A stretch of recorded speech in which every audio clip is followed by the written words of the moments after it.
Peraturan mengenai orang-orang yang najis, Bilangan 5 ayat 1-4. Tuhan berfirman kepada Musa, "Perintahkanlah kepada orang Israel supaya semua orang yang sakit kusta, semua orang yang mengeluarkan lelehan, dan semua orang yang najis oleh mayat disuruh meninggalkan tempat perkemahan. Baik laki-laki maupun perempuan, haruslah kau suruh pergi keluar tempat perkemahan, haruslah mereka kau suruh pergi, supaya mereka jangan menajiskan tempat perkemahan di mana aku diam di tengah-tengah mereka." Maka orang Israel berbuat demikian. Mereka menyuruh orang-orang itu meninggalkan tempat perkemahan, seperti yang difirmankan Tuhan kepada Musa. Demikianlah diperbuat orang Israel. Peraturan mengenai penebusan salah, Bilangan 5 ayat 5-10. Tuhan berfirman kepada Musa, "Berbicaralah kepada orang Israel, apabila seseorang, laki-laki atau perempuan, melakukan sesuatu dosa terhadap sesamanya manusia, dan oleh karena itu berubah setia terhadap Tuhan, sehingga orang itu menjadi bersalah, maka haruslah ia mengakui dosa yang telah dilakukannya itu, kemudian membayar tebusan sepenuhnya dengan menambah 1/5, lalu menyerahkannya kepada orang terhadap siapa ia bersalah. Tetapi apabila orang itu tidak ada kaumnya, kepada siapa dapat dibayar tebusan salah itu, maka tebusan salah yang harus dibayar itu menjadi kepunyaan Tuhan dan adalah bagian imam, belum terhitung domba jantan pendamaian yang dipakai untuk mengadakan pendamaian bagi orang itu. Dari persembahan-persembahan kudus yang disampaikan orang Israel kepada imam, persembahan khususnya adalah bagian imam. Sedang persembahan-persembahan kudus yang dibawa oleh seseorang adalah bagian orang itu sendiri. Hanya apa yang diserahkannya kepada seorang imam adalah bagian imam itu.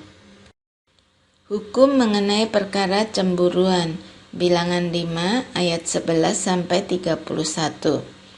Tuhan berfirman kepada Musa, "Berbicaralah kepada orang Israel dan katakanlah kepada mereka, apabila istri seseorang berbuat serong dan tidak setia terhadap suaminya, dan laki-laki lain tidur dan bersetubuh dengan perempuan itu dengan tidak diketahui suaminya, karena tinggal rahasia bahwa perempuan itu mencemarkan dirinya, tidak ada saksi terhadap dia, dia tidak kedapatan, dan apabila kemudian roh cemburu menguasai suami itu, sehingga ia menjadi cemburu terhadap istrinya, dan perempuan itu memang telah mencemarkan dirinya, atau apabila roh cemburu menguasai suami itu, sehingga ia menjadi cemburu terhadap istrinya, walaupun perempuan itu tidak mencemarkan dirinya, maka haruslah orang itu membawa istrinya kepada imam,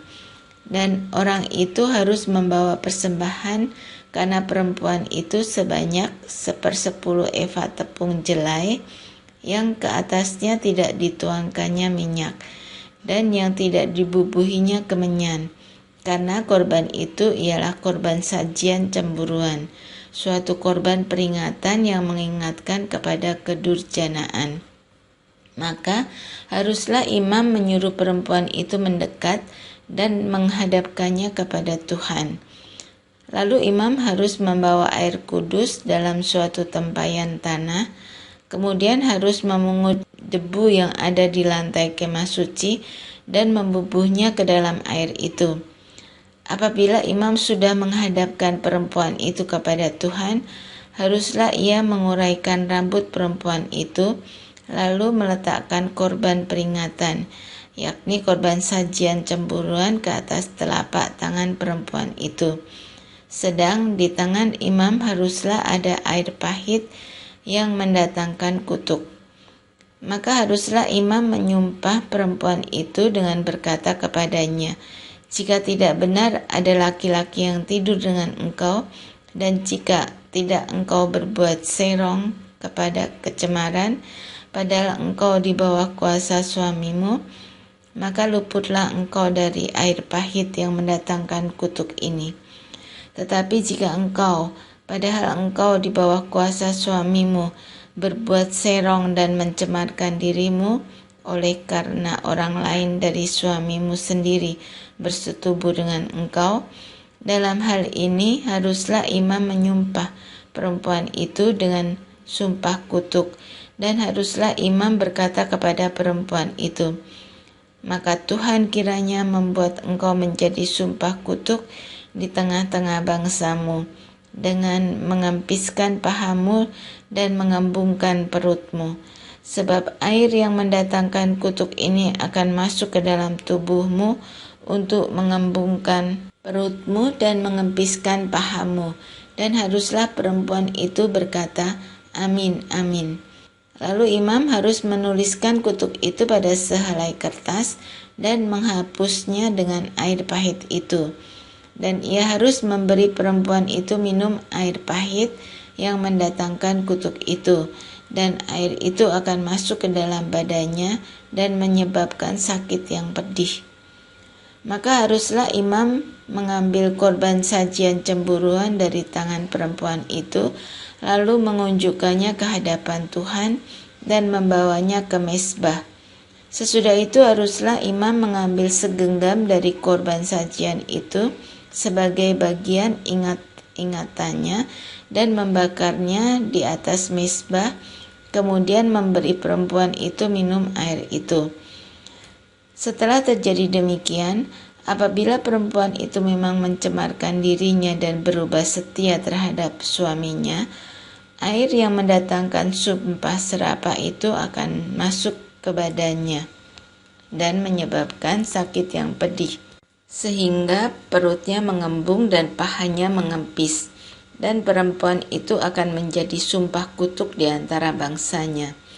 Tetapi apabila perempuan itu tidak mencemarkan dirinya, melainkan ia suci, maka ia akan bebas dan akan dapat beranak.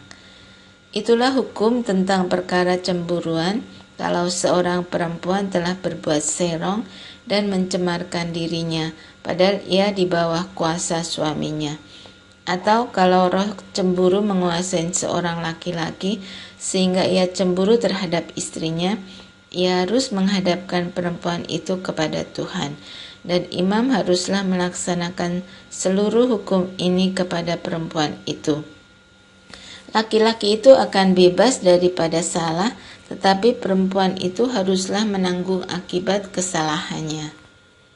Hukum mengenai kenasiran, bilangan 6 ayat 1-21.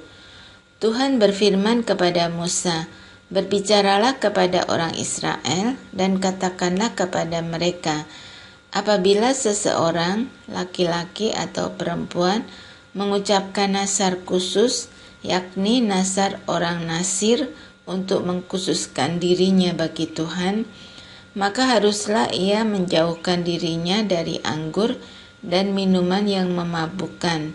Jangan meminum cuka anggur atau cuka minuman yang memabukkan, dan jangan meminum sesuatu minuman yang dibuat dari buah anggur, dan jangan memakan buah anggur, baik yang segar maupun yang kering. Selama waktu kenasirannya, janganlah ia makan sesuatu apapun yang berasal dari pohon anggur, dari bijinya sampai kepada pucuk rantingnya. Selama waktu nasarnya sebagai orang Nasir, janganlah pisau cukur lalu di kepalanya. Sampai genap waktunya ia mengkhususkan dirinya bagi Tuhan. Haruslah ia tetap kudus dan membiarkan rambutnya tumbuh panjang. Selama waktunya ia mengkhususkan dirinya bagi Tuhan, janganlah ia dekat kepada mayat orang. Bahkan apabila mati ayahnya ataupun ibunya, saudaranya laki-laki ataupun saudaranya perempuan, janganlah ia menajiskan dirinya kepada mereka. Sebab tanda kenasiran bagi Allahnya ada di atas kepalanya. Selama waktu kenasirannya, ia kudus bagi Tuhan. Tetapi apabila seseorang mati di dekatnya dengan sangat tiba-tiba sehingga ia menajiskan rambut kenasirannya, maka haruslah ia mencukur rambutnya pada hari pentahirannya, yaitu pada hari yang ke-7 haruslah ia mencukurnya. Pada hari yang ke-8 haruslah ia membawa 2 ekor burung tekukur atau 2 ekor anak burung merpati kepada imam ke pintu kemah pertemuan. Maka haruslah imam mengolah yang seekor menjadi korban penghapus dosa dan yang lain menjadi korban bakaran dan mengadakan pendamaian bagi dia, oleh karena dia telah berdosa dengan berada dekat mayat. Pada hari itu juga ia harus menguduskan kepalanya dan mengkhususkan waktu kenasirannya bagi Tuhan. Ia harus membawa seekor domba jantan berumur setahun menjadi korban penebus salah. Hari-hari yang sudah lewat dianggap batal karena rambut kenasirannya telah menjadi najis. Dan inilah hukum tentang seorang nasir. Apabila waktu kenasirannya genap, ia harus dibawa ke pintu kemah pertemuan dan ia harus mempersembahkan sebagai persembahannya kepada Tuhan seekor domba jantan berumur setahun yang tidak bercela untuk korban bakaran dan seekor domba betina berumur setahun yang tidak bercela untuk korban penghapus dosa dan seekor domba jantan yang tidak bercela untuk korban keselamatan. Juga sebakul roti yang tidak beragi, yakni roti bundar dari tepung yang terbaik yang diolah dengan minyak, dan roti tipis yang tidak beragi diolesi dengan minyak, serta dengan korban sajian dan korban-korban curahannya.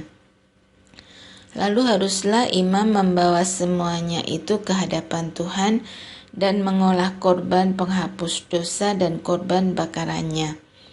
Domba jantan itu haruslah diolahnya sebagai korban keselamatan bagi Tuhan, beserta sebakul roti yang tidak beragi itu. Juga haruslah imam mengolah korban sajian dan korban curahannya.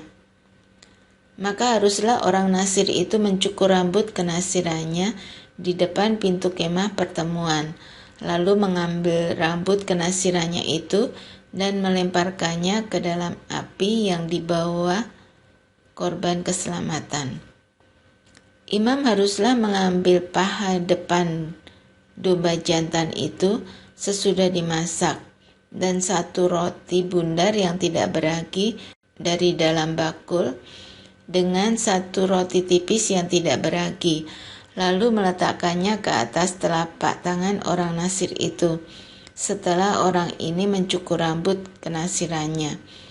Kemudian haruslah imam mengunjukkan semuanya itu ke hadapan Tuhan sebagai persembahan unjukan.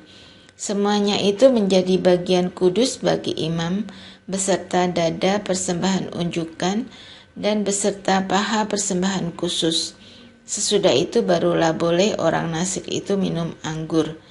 Itulah hukum tentang orang nasir yang menasarkan persembahannya kepada Tuhan berdasarkan kenasirannya.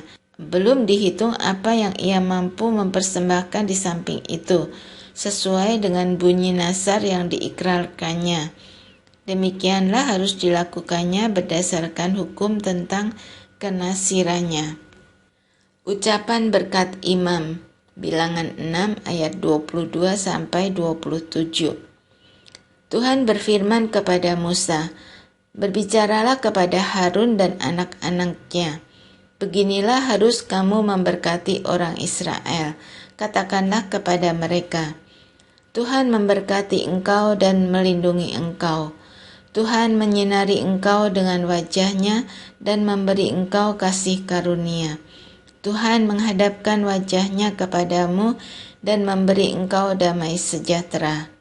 Demikianlah harus mereka meletakkan namaku atas orang Israel.